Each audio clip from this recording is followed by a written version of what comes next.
welcome to the Soulful Eclectic. I'm your host, Diana Collins, and I just want to welcome you back. If you are returning back from listening to previous episodes, I want to thank you for coming back and sharing your time with me. If you are listening for the first time, I want to say thank you for joining me. And I look forward to hearing your feedback or reading your feedback in the future. This is going to be part 2 to Apostle Yvonne Harrison's interview that we did. And like I said, we had such a great conversation that I really did not want it to end. But before I let her go, I had one more question. We were talking about her spirituality, how she came to the Women Can Preach 2 movement, and she's traveled around the world. She has family, her daughter, her wife, and she has this ministry and also her flock that she's leading. My burning question to her was, how do you keep it all together with family, right? Because we're busy women, and we're pulled in so many different directions.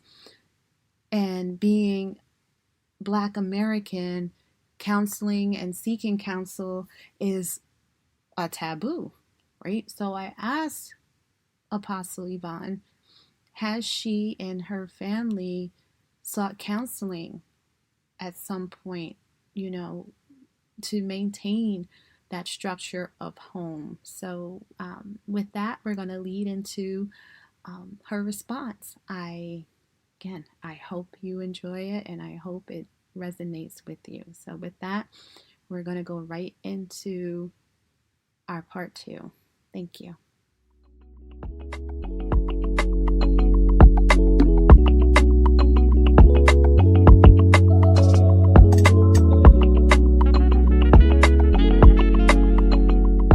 So with everything we do, we know family is on the very foundation of everything that we're building. Yes. Right? You're married, your wife, you have a daughter. I mean, how is that? How is life maintaining, juggling women in ministry and being mom and wife at home?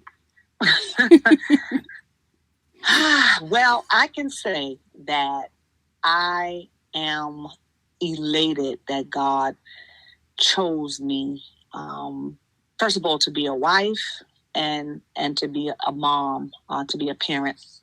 From the very beginning of my ministry, even prior to getting married, the Lord was very clear that, family was and is my first ministry. And so when you look at it from the perspective that pouring into so many people, known and unknown, strangers and non-strangers, doing pastoral work is not very easy, and it calls upon my spouse and my daughter to be very sacrificial in essence, because they have to share me, with so many people. They have to share me in so many different roles, because it's important for me to meet the needs of the people. That's my calling. My calling is to edify, God's people, to equip them and to nurture them and to prepare them and to fight for them. And so it does require me to be absent from the home a lot. It does require me to be outside of the home, but it's always been my first ministry.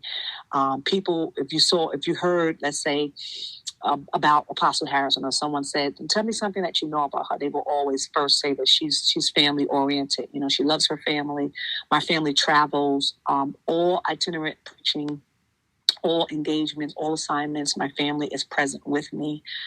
It's bad enough I'm always away from home, doing ministry and all other things outside the home. So I integrate my family into everything that I do. So my ministry really is a family ministry. And I think those persons who have been called to lead understand the significance of it and the importance of it. And then they too begin to implement those same values, those same morals, and those same principles. Because if your home life or your family life is not lined up the way it should be, then you cannot be operative, you cannot be effective outside of your home. So juggling it's awesome, because I take motherhood my greatest achievement. If I ever thought that pastoring and preaching was my passion and my gift, and I love what I do, it was 6 years ago when I gave birth to my daughter that God allowed me to connect to the woman that I am. And so to experience what God created in terms of childbirth and carrying, and now, developing her into a young lady, it's just the most precious, intimate, personal experience that I could have ever asked for. So there's no way that I could or ever would put anything or anyone, including my ministry, ahead of my family, because I believe that it is your family that's the source and the backbone and the foundation of who I am. And so I gain my strength from them. I gain my courage from them. I'm working as hard as I'm working so that I can provide a better life for them. And so it's not a difficult juggle because my family understand who I am. And then I also prioritize. In other words, if I am too busy, for example, I've had a number of live feeds this week, and I share that with you, ministry calls, Zoom calls. This week has been inundated. I've been overwhelmed. And so now I'll take 3 weeks, at least 2 to 3 weeks, where I won't overextend myself. I'll allow the next 2 to 3 weeks to be family time because I was so consumed this week. And so you just have to learn balance in terms of juggling. For me, the operative word is balance, knowing when is too much ministry and knowing when is not enough family time. And so I try to always balance. And so like I said earlier in the conversation, I know when I've done too much, obviously I have to fulfill my assignments and my responsibilities, but there's also leeway and flexibility in that. Family time is family time. So I know my daughter, she gets a little agitated. When I start noticing those things, I know that it's time for me to, just allow a little stretch in between, a little gap in between for me to kind of recover, renew, rejuvenate, restore with the family. So again, juggling is my priority, is balance and time management. That, and that is, I'm listening to you and I'm thinking about my life, and I'm just starting all these different other facets of it and expanding on it. And so I'm starting to learn that balance. Yes. And sometimes I get it wrong. Yes. Right? Sometimes I get it wrong, and then you have to fix it. Yes, there you go. That's the reality of it, right? Acknowledging it, and that's right. Stepping away and say, you know what, I have to fix this. My spouse isn't happy, and if we're not happy, then, that's your support system. And if that support system is, that getting that little weakness in it, you have to go back and reinforce it. Yes. I wholeheartedly agree. I think you said it extremely well, and that's how I feel. And I just go back and fix it. For me, I'm so conscientious. I'm so, in terms of discipline, that I will say to myself, you're doing too much. I say to myself, wow, this is a huge week or workload, oh, you've double booked. And, that means whenever you double book, that means less time for your family. So that's, for me, it's like my self talks to my inner self, and then I talk back to what I call, obviously, the Holy Spirit, right, convicting me and at least keeping me conscious of, again, the things that are so important. And again, you also need that to refuel. At the end of the day, that family does that. They refuel you and they reignite you, for the rest of the work that you have to do. So it's easy for me. At least I'm not going to say I've always been this way, but I've grown and I've developed to understanding the importance of my sanity. And my sanity means there are times when, if I'm taking the next 3 weeks, it's going to be very light ministry. 21 days, that means that at least 14 of those days will be for my family, and then 7 of those days will be for me. So I always remember, too, that self-care is as important as family time as well. So I've grown to develop that. Yeah, that's that. I'm learning that right now. Just I'm going to share that. I'm learning this right now. Well, because, I was a single mom for a little while. Then I was in a long-term relationship, and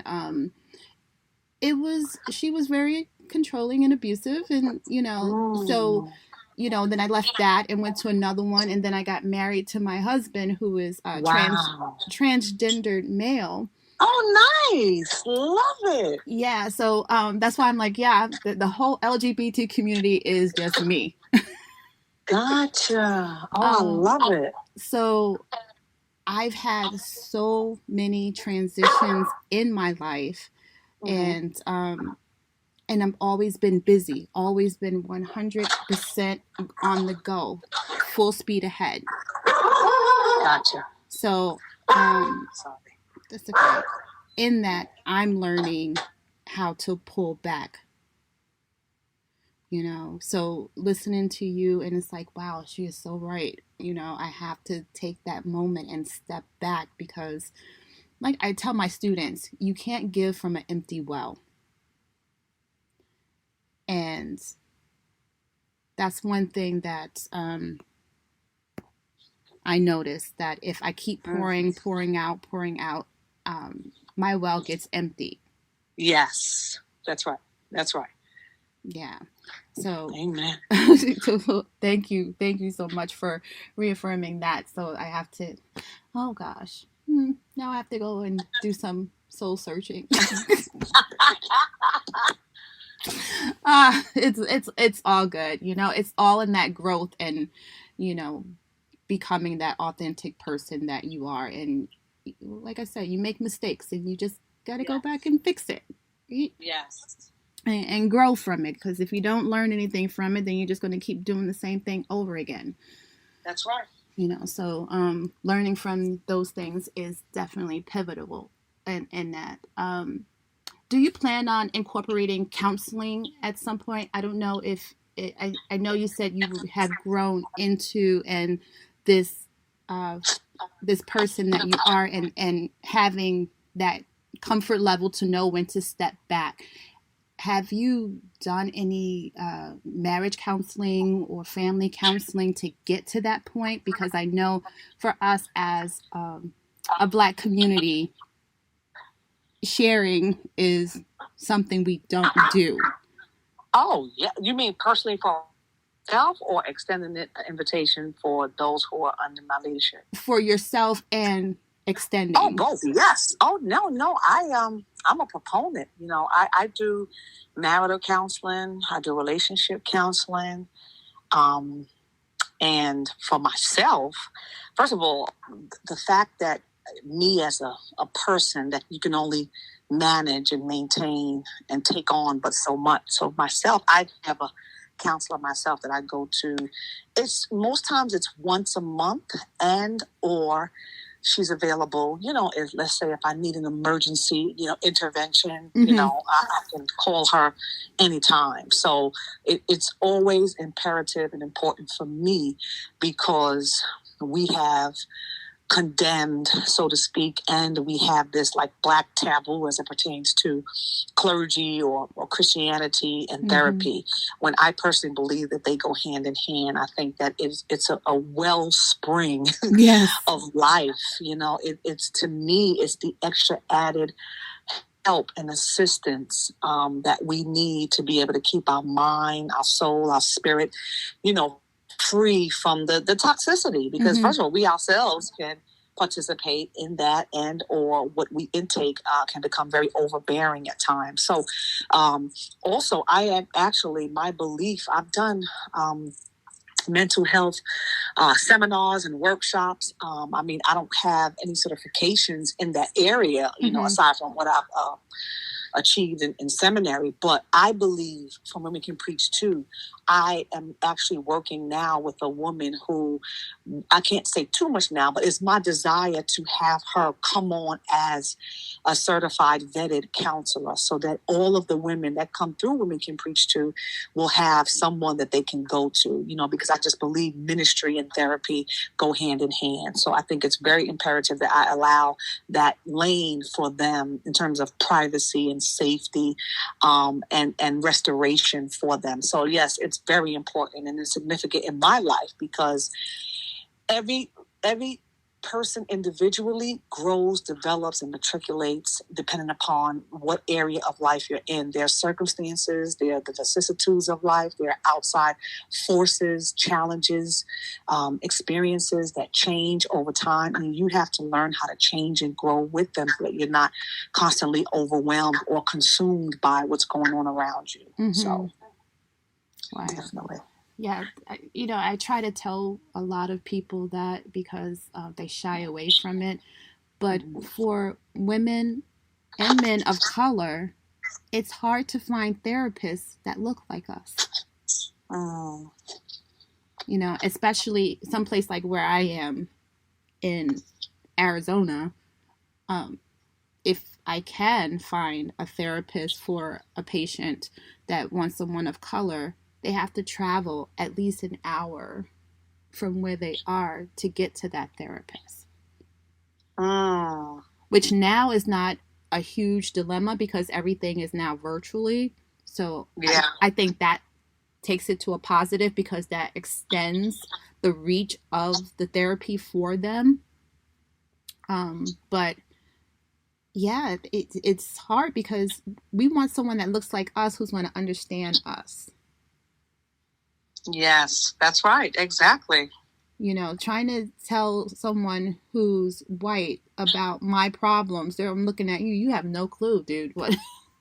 Right. What it's like to be even live in my skin, let alone know my problems and how to help me. So that's right. I totally agree.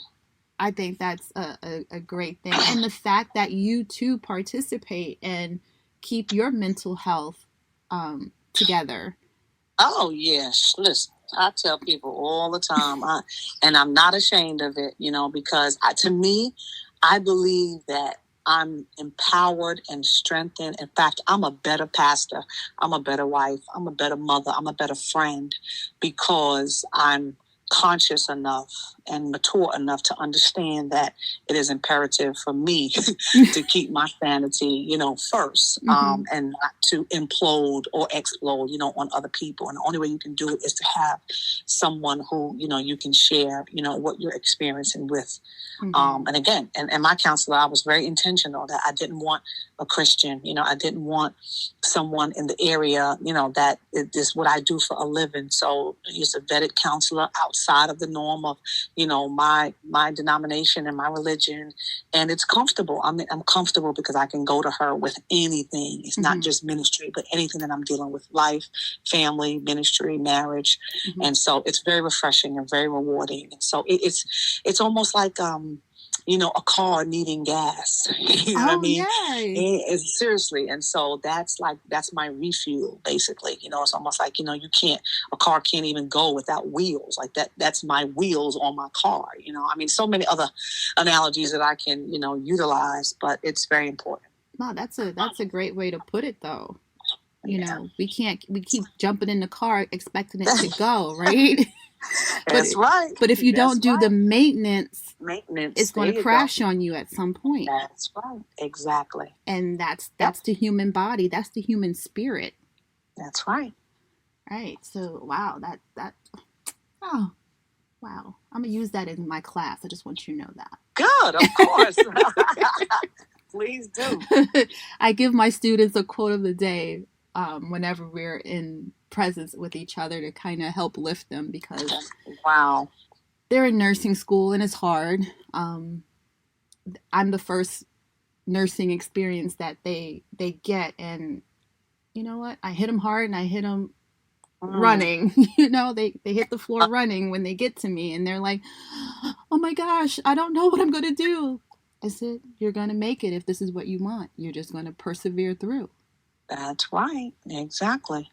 Otherwise, you'll find something else. That's right. Listen, there's always something else you can do. It can go one of two ways. That's right. So I'm definitely going to use that. Okay. Yeah, please. Great. Do you guys do couples counseling? We do. We do couples counseling. We haven't been in a while, but we definitely, we try to incorporate it at least once a month.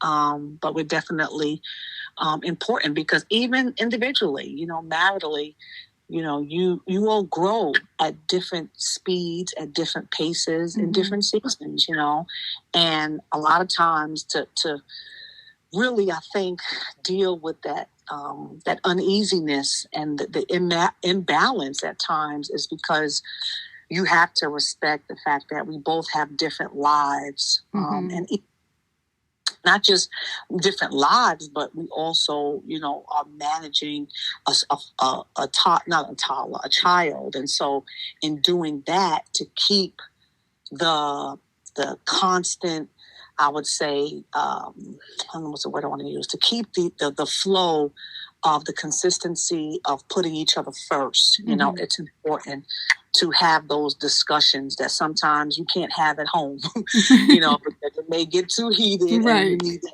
mediator or that third person to cause you to look at it from a third party's perspective. You know what I mean? Right. So it definitely keeps and creates that balance for sure.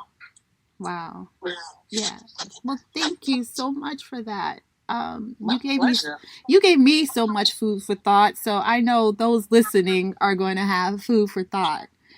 Apostle Yvonne gave us so much food for thought that, your mind is just going and going on fixing relationships. And if you haven't fixed relationships or not in a relationship, maybe fixing yourself. But wow, just the power in what we were talking about and how valuable family is and putting family first in everything that we're doing, because there is a foundation that we are building. That's our framework and our home, right? And if our home is in disarray and we go outside and we come back in, we're going outside to chaos and then coming back home to chaos. And you want to come home to some peace and solace. So I thank Apostle Yvonne for that. I'm sorry I keep calling you Pastor.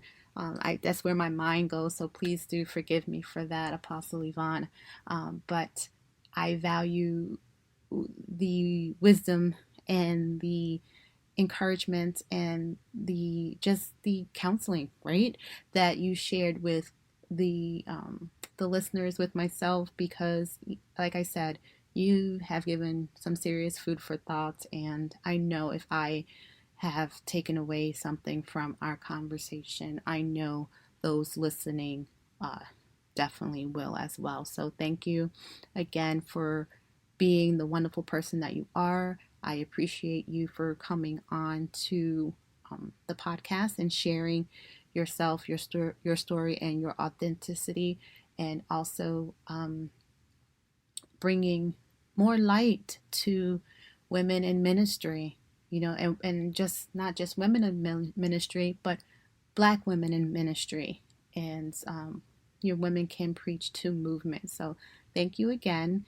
And to all those who are listening, I appreciate you for coming, listening to Apostle Yvonne and myself as we try to keep us lifted and healed through this pandemic, because it's hard for everyone, and we just want to make sure we are all physically, mentally prepared for all things that may come ahead. So thank you again, and if you have not already, subscribe, join me. You can email me, or you can Facebook, send me a message. Just reach out to me and just let me know what you think. And I pray something that was said today resonates with you, and that you are willing and open to share with someone else. So thank you again, and I wish you all well. Many blessings.